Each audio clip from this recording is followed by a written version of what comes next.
Coffee ಮಂಡಳಿಯ ಬಾಳೆಹೊನ್ನೂರಿನ ಕೇಂದ್ರೀಯ coffee ಸಂಶೋಧನಾ ಸಂಸ್ಥೆಯ ಶತಕ ಸಂಭ್ರಮದ ಕಾರ್ಯಕ್ರಮ ಕಾಫಿಯ ಕಂಪು. ಪ್ರಾಯೋಜಕರು ಭಾರತೀಯ ಕಾಫಿ ಮಂಡಳಿ, ಬೆಂಗಳೂರು.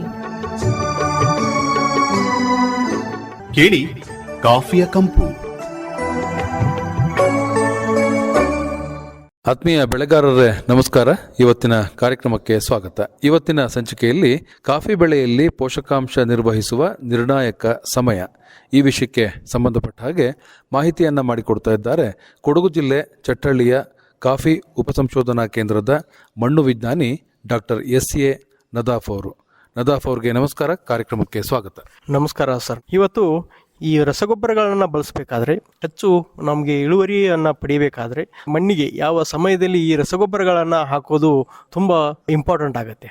ಯಾಕಂದರೆ ಸಾಮಾನ್ಯವಾಗಿ ನೀವು ಹಂತವಾಗಿ ಗೊಬ್ಬರಗಳನ್ನು ನೀವು ಮಣ್ಣಿಗೆ ಹಾಕೋದಾದರೆ ಅದನ್ನು ಸದುಪಯೋಗ ಪಡಿಸ್ಕೊಂಡು ನಮಗೆ ಹೆಚ್ಚು ಇಳುವರಿಯನ್ನು ಪಡ್ಕೋಬಹುದು. ಮೊದಲನೇದಾಗಿ ಹೇಳಬೇಕಂದ್ರೆ, ನಾವು ಮಣ್ಣಿನಲ್ಲಿ ಎಸ್ಪೆಷಲಿ ಕಾಫಿ ಒಂದು ಬೆಳೆಯುವ ಪ್ರದೇಶದಲ್ಲಿ ನೋಡೋದಾದರೆ ಟೈಮ್ ಆಫ್ ಫ್ಲವರಿಂಗ್ ಅಂತ ಹೇಳ್ತೀವಿ. ಹೂ ಬಿಡುವ ಸಮಯದಲ್ಲಿ ನೀವೇನಾದರೂ ಅದಕ್ಕೆ ಸೂಕ್ತವಾಗಿರತಕ್ಕಂಥ ಶಿಫಾರಸನ್ನು ಮಾಡಿರ್ತಕ್ಕಂಥ ರಸಗೊಬ್ಬರಗಳನ್ನು ಬಳಸಿದ್ದೇ ಆದರೆ ಹೆಚ್ಚು ಇಳುವರಿಯನ್ನು ಪಡ್ಕೋಬಹುದು. ಅದು ಮೊದಲನೇ ಸಮಯ. ಎರಡನೇ ಸಮಯ ಯಾವುದು ಅಂತಂದರೆ ಫ್ರೂಟ್ ಸೆಟ್ ಆ್ಯಂಡ್ ಡೆವಲಪ್ಮೆಂಟ್ ಅಂತ ಹೇಳ್ತೀವಿ. ಅದು ತುಂಬ ನಿರ್ಣಾಯಕ ಪಾತ್ರವನ್ನು ವಹಿಸ್ತಕ್ಕಂಥ ಒಂದು ಸಮಯ. ಆ ಸಮಯದಲ್ಲಿ ಕಾಫಿ ಮಣ್ಣಿನ ಪರೀಕ್ಷೆ ಆಧಾರದ ಮೇಲೆ ಏನು ಶಿಫಾರಸನ್ನು ಮಾಡಿರ್ತಾರೋ ಆ ಶಿಫಾರಸ್ಸಿನ ಒಂದು ರಸಗೊಬ್ಬರಗಳು ಬಳಸಿದ್ದೇ ಆದರೆ ನಿಮಗೆ ಹೆಚ್ಚು ಇಳುವರಿಯನ್ನು ಪಡ್ಕೊಳ್ಬೋದು. ಇನ್ನೊಂದು ತುಂಬ ನಿರ್ಣಾಯಕ ಸಮಯ ಯಾವುದು ಅಂತಂದರೆ ಬೀನ್ ಫಿಲ್ಲಿಂಗ್ ಆ್ಯಂಡ್ ಮೆಚುರೇಷನ್ ಅಂತ ಹೇಳ್ತೀವಿ. ಆ ಸಮಯದಲ್ಲಿ ಈ ಗೊಬ್ಬರಗಳನ್ನು ನೀವು ಸರಿಯಾದ ರೀತಿಯಲ್ಲಿ ಶಿಫಾರಸ್ಸಿನ ಅನುಗುಣವಾಗಿ ಹಾಕಿದ್ದೆ ಆದರೆ ನಿಮಗೆ ಹೆಚ್ಚು ಇಳುವರಿನ ಪಡ್ಕೊಳ್ಬೋದು. ಯಾವುದಂದರೆ ಮೊದಲನೇದಾಗಿ ಬ್ಲೋಸಮ್ ಟೈಮ್ ಯಾವಾಗ ಬರುತ್ತೆ ಅನ್ನೋದಾದರೆ ಫೆಬ್ರವರಿ ಮತ್ತು ಮಾರ್ಚ್ ತಿಂಗಳಲ್ಲಿ. ಈ ಫೆಬ್ರವರಿ ಮಾರ್ಚ್ ತಿಂಗಳಲ್ಲಿ ಮಣ್ಣಿನ ಪರೀಕ್ಷೆಯ ಆಧಾರದ ಮೇಲೆ, ಅಂದರೆ ಇರಿಗೇಷನ್ ಫೆಸಿಲಿಟಿ ಇರ್ತಕ್ಕಂಥವ್ರು ಇರಿಗೇಷನ್ ಮಾಡಿ ಆದರೂ ಹಾಕ್ಬೋದು, ಇಮಿಡಿಯೇಟಾಗಿ ಮಳೆ ಬಂದ ತಕ್ಷಣ ಹಾಕ್ಬೋದು. ಆ ಟೈಮಲ್ಲಿ ಬ್ಲೋಸಮ್ ಆಗುತ್ತೆ. ತದನಂತರ ಪ್ರೀ ಮನ್ಸೂನ್ ಅಂತ ಹೇಳ್ತೀವಿ. ಪ್ರೀ ಮನ್ಸೂನ್ ಟೈಮಲ್ಲಿ ಆಲ್ಮೋಸ್ಟ್ ನಮಗೆ ಮೇ ಜೂನಲ್ಲಿ ಬರುತ್ತೆ. ಆ ಮೇ ಜೂನಲ್ಲಿ ಸಹ ನೀವು ಸರಿಯಾದ ರೀತಿಯಲ್ಲಿ ಈ ಶಿಫಾರಸನ್ನು ಮಾಡಿರ್ತಕ್ಕಂಥ ಪೋಷಕಾಂಶಗಳನ್ನು ಹಾಕಿದ್ದೇ ಆದರೆ ಹೆಚ್ಚು ಇಳುವರಿಯನ್ನು ಪಡ್ಕೋಬಹುದು.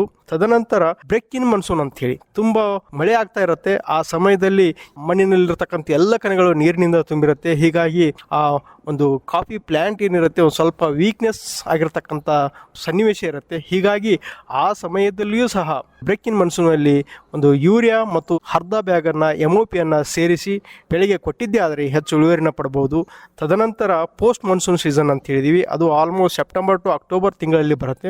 ಈ ಸಮಯದಲ್ಲಿ ನೀವೇನಾದರೂ ಶಿಫಾರಸಿನ ಅನುಗುಣವಾಗಿ ಸ್ವಲ್ಪಯುಕ್ತ ಗೊಬ್ಬರವನ್ನು ಬಳಸಿದರೆ ನಮಗೆ ಹೆಚ್ಚು ಇಳುವರಿ ಪಡುತ್ತೆ.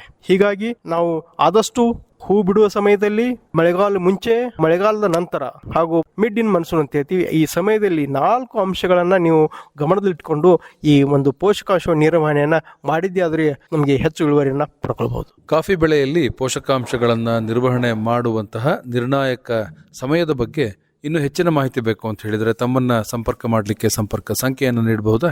ನನ್ನ ಒಂದು ಮೊಬೈಲ್ ಸಂಖ್ಯೆ 9480759336. ಒಳ್ಳೆಯದು ಡಾಕ್ಟರ್ ನದಾಫ್ ಅವರೇ, ಇವತ್ತಿನ ಕಾರ್ಯಕ್ರಮದಲ್ಲಿ ಕಾಫಿ ಬೆಳೆಯಲ್ಲಿ ಪೋಷಕಾಂಶ ನಿರ್ವಹಿಸುವ ನಿರ್ಣಾಯಕ ಸಮಯದ ಬಗ್ಗೆ ವಿವರವಾದಂತಹ ಮಾಹಿತಿಯನ್ನು ಮಾಡಿಕೊಟ್ರಿ. ತಮಗೆ ಧನ್ಯವಾದಗಳು. ನಮಸ್ಕಾರ. ನಮಸ್ಕಾರ.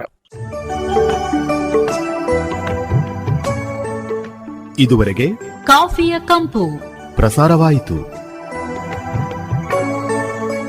ಪ್ರಾಯೋಜಕರು ಭಾರತೀಯ ಕಾಫಿ ಮಂಡಳಿ, ಬೆಂಗಳೂರು. ಕಾರ್ಯಕ್ರಮದ ನಿರ್ಮಾಣ ಅರಕಲಗೂಡು ವಿ. ಮಧುಸೂದನ್. ಹಾಸನ ಆಕಾಶವಾಣಿಯಲ್ಲಿ ಸಿದ್ಧಪಡಿಸಿದ ಈ ಕಾರ್ಯಕ್ರಮವು ಮಡಿಕೇರಿ ಆಕಾಶವಾಣಿಯಿಂದಲೂ ಬಿತ್ತರವಾಯಿತು.